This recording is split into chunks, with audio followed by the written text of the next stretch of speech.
একজন নারী যখন কথা বলে তখন ভেবে নেবেন যে সবটা ঠিক আছে। একটা নারী যখন ঝগড়া করে তখনও ভাববেন সব ঠিক আছে। কিন্তু যখন কোনো নারী চুপ হয়ে যাবে তখন ভেবে নেবেন যে একটা ঝামেলা হয়ে গেছে। কারণ নারীদের জন্য চুপ হয়ে যাওয়াটা হচ্ছে লাস্ট একটা স্টেজ।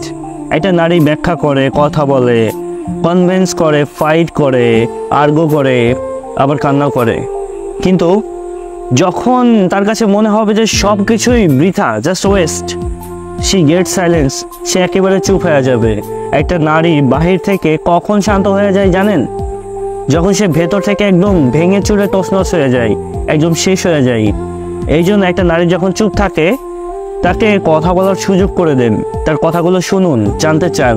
কারণ একজন নারীর চুপ থাকা যদি বেশি সময় ধরে চলে তাহলে ভেবে নেবেন যে আপনি আপনার শখের নারীকে হারিয়ে ফেলেছেন।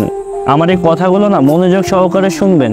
একটা নারীর নীরবতাকে কখনোই না হালকাভাবে নেবেন না। কারণ যেই নারী যত বেশি ভালোবাসতে পারে সেই নারী না তত বেশি ভালোবাসার মানুষটাকে ছাড়াও থাকতে পারে।